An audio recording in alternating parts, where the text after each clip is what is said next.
I was driving along a road that stretched out for about 100 kilometers. It was almost 1 a.m., and I was at a section of the road that felt really isolated. Neighbors were kilometers apart from each other, and the area was completely desolate. I knew this road well because I drove on it once every few months, usually just to get somewhere. Because of how remote it was, there were no street lights. The only light came from my car's headlights. On this particular night, though, something felt off.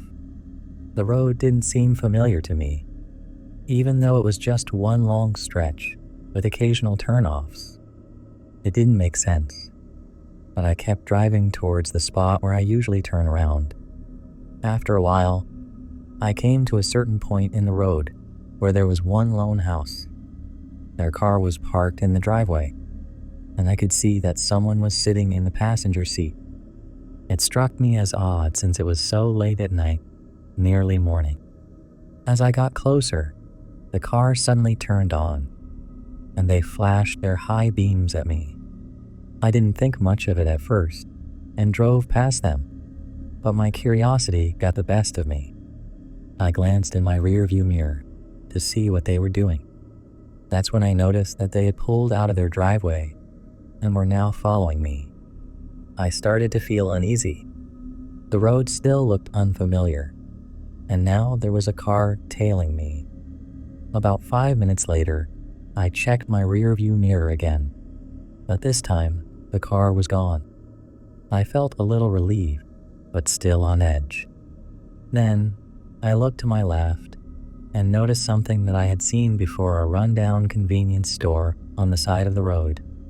It had been abandoned for years, covered in graffiti, and it was one of the few landmarks I remembered passing whenever I drove on this road. In front of the store, a few feet away, there was an old phone booth. It looked just as run down as the store, like it hadn't been used in a long time. As I got closer to it, I saw something that made my heart skip a beat. Behind the glass of the phone booth, there was a dark figure standing there. The person was staring right at me, and in the light of my headlights, I could see their eyes. I was getting closer, and that's when the figure stepped out of the phone booth. My blood ran cold when I noticed they were holding a knife. From what I could see, it looked like the person was around 30 years old. They began walking towards the road I was on. I didn't waste any time. I pressed down on the gas and started speeding up, hoping to get away as quickly as possible.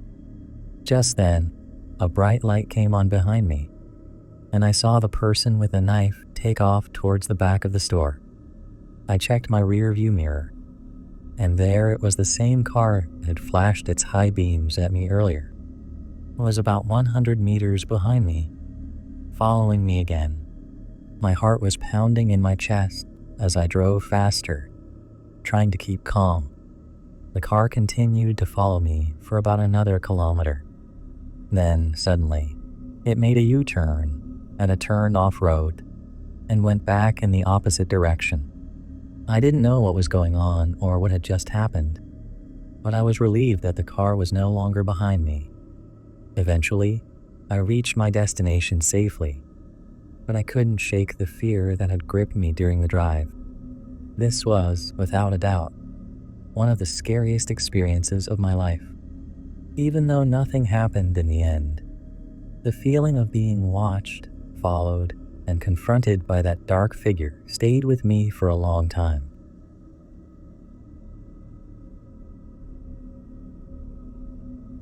I was driving alone late at night, heading from eastern Colorado to Wyoming.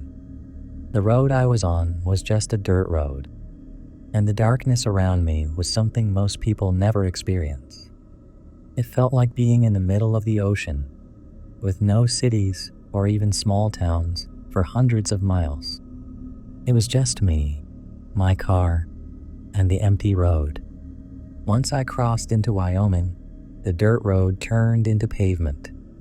I kept driving for about half an hour when I suddenly heard a loud bang. My car pulled hard toward the middle of the road. I realized I had a flat tire. With no other choice, I pulled over. The moment I stepped out of the car, I was hit with the quietness around me. It was so dark, not a single light for as far as I could see, except for my car's dome light and headlights. The silence and darkness felt heavy, making me uneasy. I knew I had to change the tire quickly. I opened the trunk, grabbed the tools and spare tire, and got to work. For some reason, I tried to stay as quiet as possible. Every sound I made seemed incredibly loud in the dead silence. I even turned off my music. As I crouched down, tightening the nuts on the spare tire, I suddenly heard a man's voice right behind me say, "Need any help with that?" My heart jumped into my throat. I spun around and stood up as fast as I could, but there was no one there. I looked across the road to the other lane, nothing. No one. The only thing around me was dirt and sagebrush. Nothing else for miles. My mind was racing. I grabbed the tire iron, holding it tight in my hand, and started yelling, "Who's there? Who's out there?" But all I got in return was silence. Dead silence. The kind where you can hear your own heartbeat pounding in your ears. I could barely see the other side of the road because it was so dark, but I knew I was completely alone. There was nothing out there, no sign of life at all. But still, that voice had been so clear. I forced myself to focus. I hurried to finish tightening the nuts on the tire, cranked the jack down, and the whole time, I couldn't shake the feeling that someone was right behind me, watching me. My hands were shaking as I tossed the tools and flat tire into the trunk. All I wanted was to get back in my car. I slammed the trunk shut and jumped into the driver's seat, my heart racing.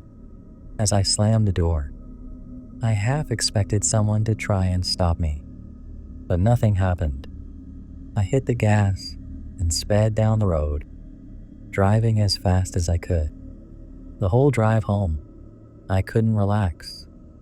I kept checking the back seat, convinced someone might be hiding back there. Eventually, I made it safely to Wyoming, but that drive left me shaken. Even now, I can't explain what happened that night. Being so far out in the middle of nowhere, with no one around for miles, it was one of the most terrifying experiences of my life.